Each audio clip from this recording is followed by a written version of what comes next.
Histórico de pragas atuais. A propriedade Sítio Amontado apresentou na safra 2020-2021 problemas principalmente com lagartas, especialmente do gênero Spodoptera e Helicoverpa, atacando a cultura do milho, como relatado pelo produtor. A cultura do feijão sofreu ataque principalmente de espécies de pulgão. Outro grande problema encontrado na propriedade é com pragas de armazenamento. Por esse motivo, o produtor opta por deixar a cultura no campo, mesmo após atingir o ponto de colheita, para evitar que haja grande infestação do gorgulho do milho. No entanto, como não há monitoramento de pragas, tampouco estimativa de danos causados por essas pragas, existe então uma grande dificuldade de levantar informações acerca das principais pragas causadoras de danos às culturas do milho e do feijão. Plano Individual de Manejo Integrado de Pragas. Produtor rural Pedro Augusto, proprietário do sítio Amontada, localizado na cidade de Pires Ferreira, estado do Ceará, tem a agropecuária como principal atividade econômica. As culturas implantadas atualmente são milho, feijão de corda e pastagem de capim-canaranã. O milho ocupa uma área de aproximadamente 8,5 hectares, enquanto que o feijão ocupa 1,5 e as pastagens ocupam cerca de 1 hectare de toda a área plantada. A propriedade não possui maquinário tecnificado para aplicação de defensivos agrícolas, possuindo apenas um pulverizador costal de 20 litros da marca Jato. Em entrevista com o produtor, foram levantadas algumas questões que serão discutidas a seguir. As culturas a serem beneficiadas com o plano de MIP serão as culturas em processo de ampliação, tendo em vista que essas já estão instaladas. A utilização de agrotóxicos nessas culturas? Sim, especificamente nas culturas de milho e feijão. A propriedade possui empregados? Sim, 2, mas não de maneira formal. Quando questionado se esses trabalhadores conhecem a norma regulamentadora NR 31, foi respondido que não. Na tabela a seguir, podemos compreender como ocorre o monitoramento e o manejo de pragas nessa propriedade.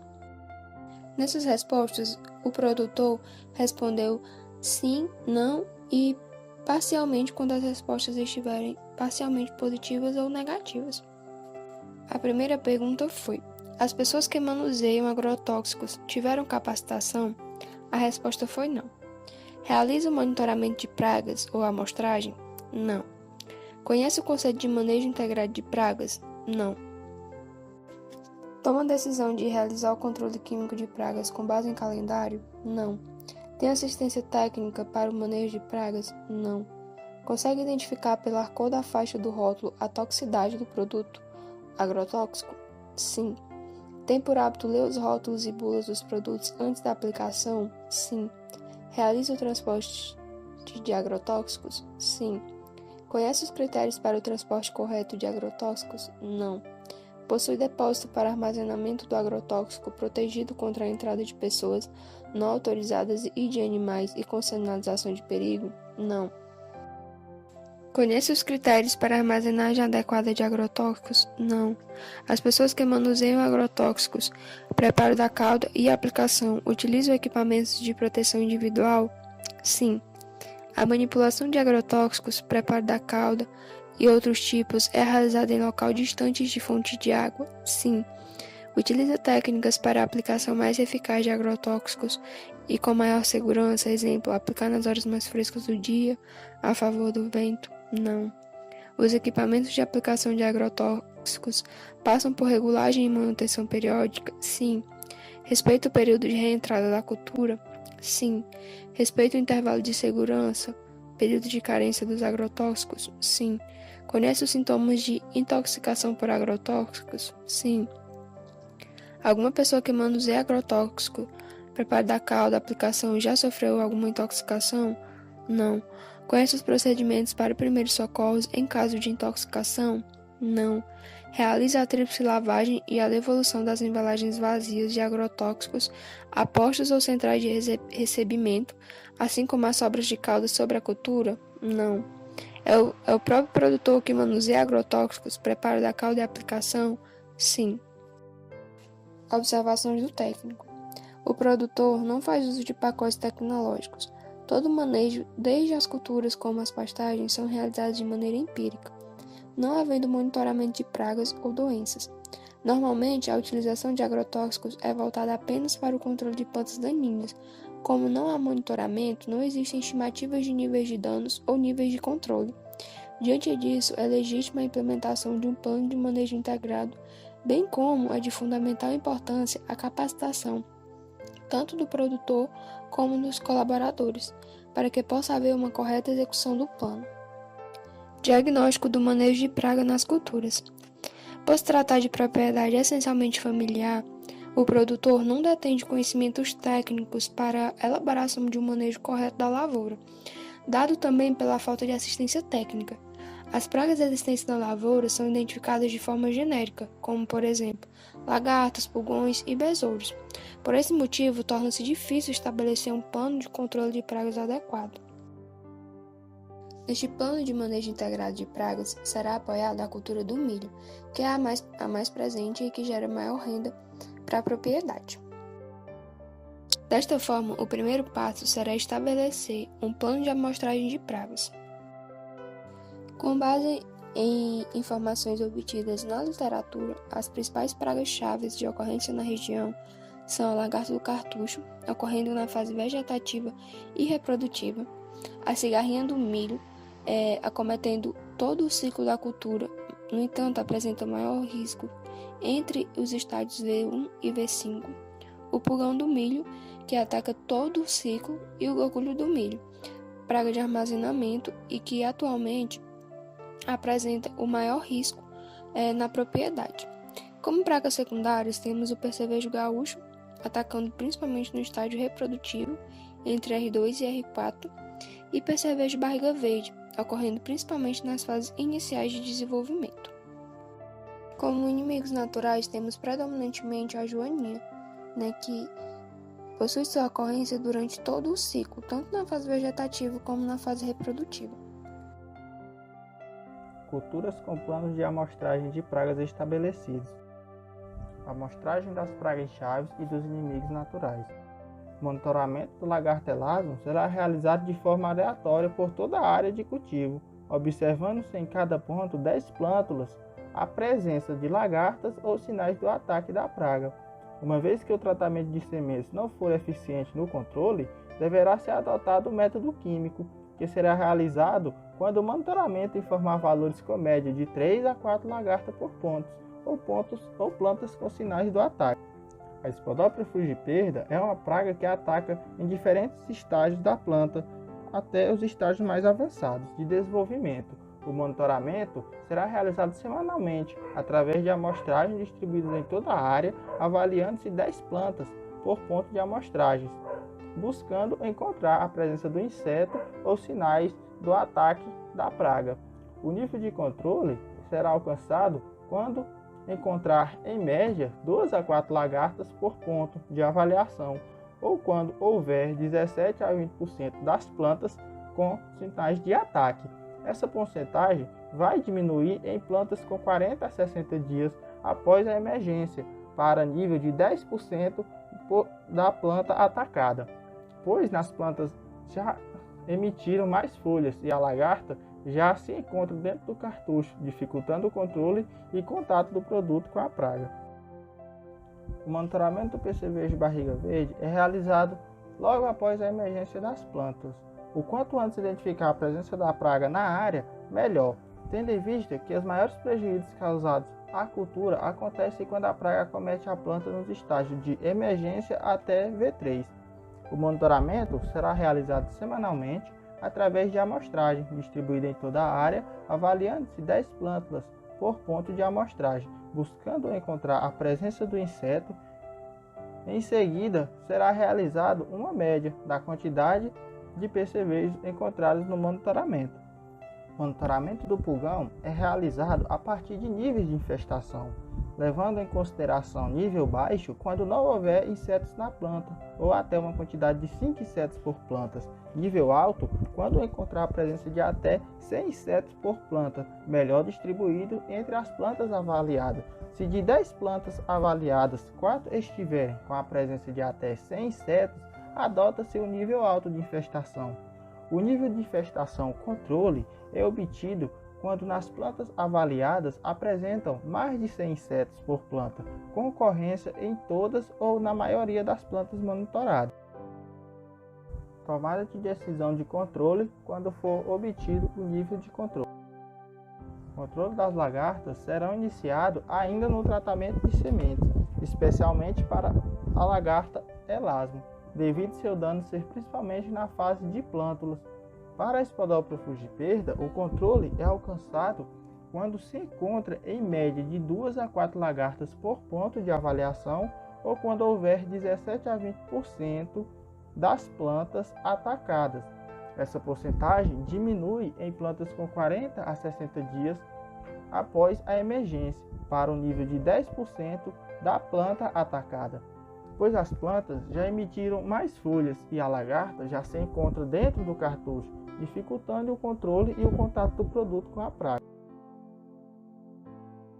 O nível de controle para o percevejo será alcançado quando os dados do monitoramento informar média de 2 a 3 percevejos por ponto de amostragem.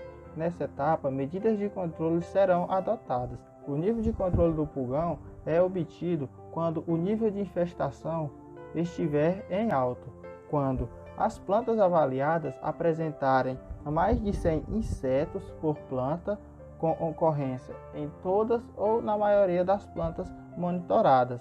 Com isso, será realizado o controle da praga. Recomendações sobre o sistema de redução populacional. Nesse sentido, vamos propor algumas práticas dentre os diferentes métodos para que a gente possa reduzir a população desses insetos que possam vir a se tornar praga.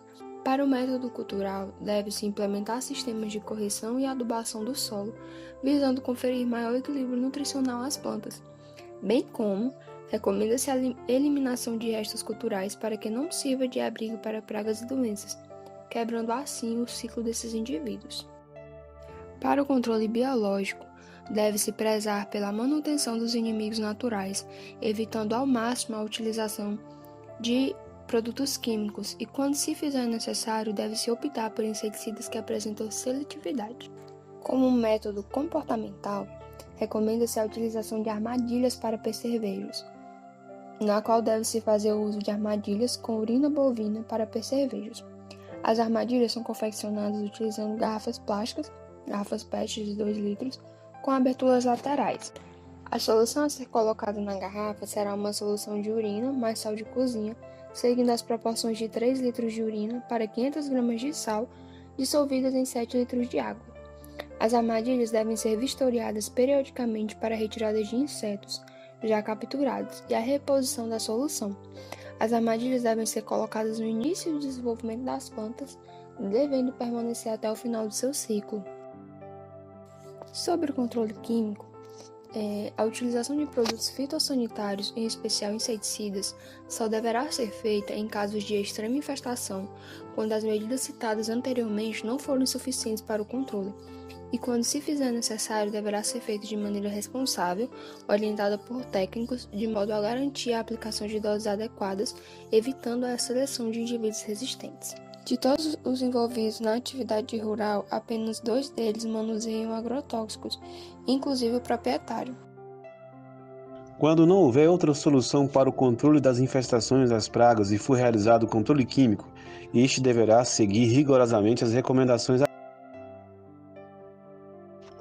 Em relação aos produtos, eles só poderão ser adquiridos mediante receituário agronômico emitido pelo engenheiro agrônomo que tenha realizado visita na propriedade. A receita agronômica deve basear-se no nível de controle estabelecido para a praga, e a recomendação do produto deve levar em consideração a realidade do produtor, como a disponibilidade de equipamentos de proteção individual. Os produtos recomendados devem ser seletivos, de modo a favorecer a preservação dos inimigos naturais. A recomendação, se possível, deve ser de produtos de classes toxicológicas de menor periculosidade ao meio ambiente, e o período de carência e o intervalo de segurança deve ser sempre respeitado. Sobre a temática do transporte desses produtos, ele só poderá acontecer em caminhonetes abertas. Sob nenhuma hipótese, esse transporte deverá ser realizado no interior dos veículos fechados ou na cabine dos veículos. Durante o transporte, deve-se ter em mãos a nota fiscal, bem como a instrução em caso de acidentes, e essas informações devem estar contidas na ficha de emergência. Em caso de acidente, deve-se evitar que o vazamento alcance correntes de água, pessoas ou animais. E o transporte dos produtos não pode ser realizado concomitantemente ao transporte de pessoas, animais, alimentos ou rações.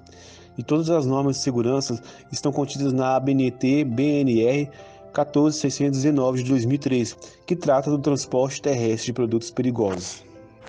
Quanto ao armazenamento, estes produtos em nenhuma hipótese devem ser armazenados a céu aberto. Os produtos devem ser armazenados em local próprio, mantido em suas embalagens originais, com seus rótulos e bulas intactos. Não devem ser armazenados agrotóxicos dentro de residências ou alojamento de pessoas. E os produtos não devem ser mantidos junto à alimentação animal ou de pessoas.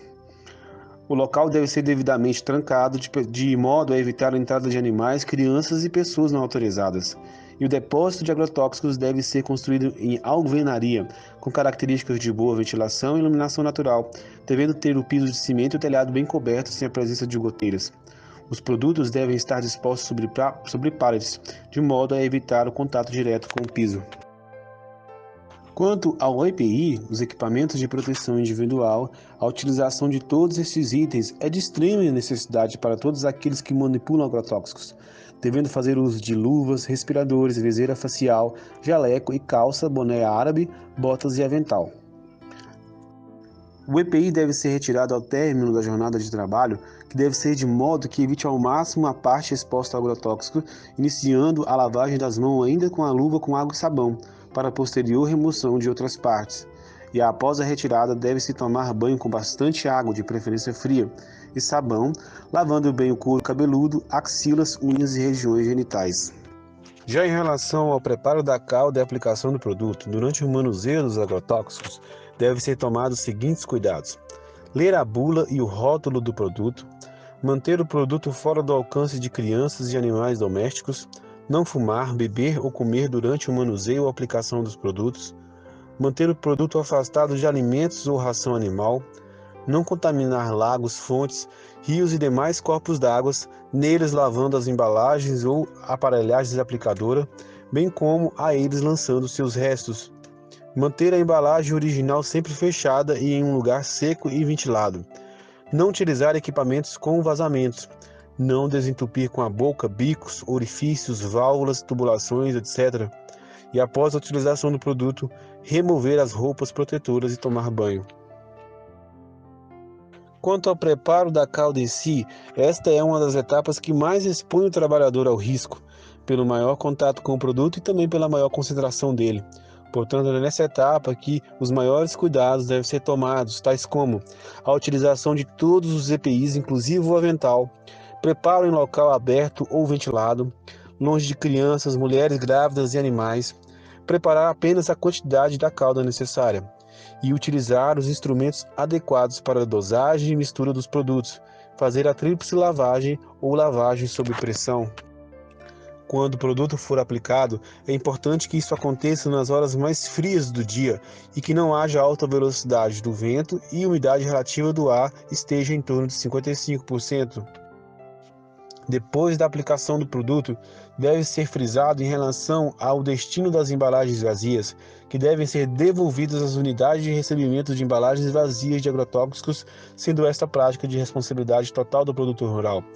Embalagens rígidas que acondicionam produtos líquidos correspondem a aproximadamente 70% das embalagens comercializadas no Brasil e devem ser tríplice lavadas ou lavadas sob pressão durante o preparo da calda, para a remoção dos resíduos internos, e esse procedimento é o mais econômico e mais prático.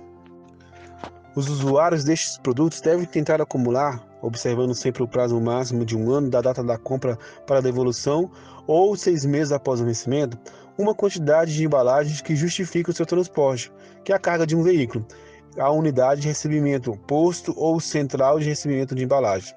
Somente os postos ou centrais de recebimento de embalagens com licença de operação pelo órgão estadual competente é quem podem receber embalagens vazias para reciclagem controlada ou coprocessamento em fornos de cimento. O produtor deve verificar na nota fiscal de aquisição do produto o local de encaminhamento dessas embalagens e a data limite para a entrega. E a devolução das embalagens vazias deve ser desenvolvidas e transportadas com seus rótulos ou tampas originais, e a unidade de recebimento deve ser indicada na nota fiscal. A devolução deve ser realizada em até 1 ano, contando a partir da data da compra. O produtor deve manter em seu poder, para fim de fiscalização, os comprovantes de entrega das embalagens por até 1 ano, devendo guardar também a receita agronômica e a nota fiscal por 2 anos.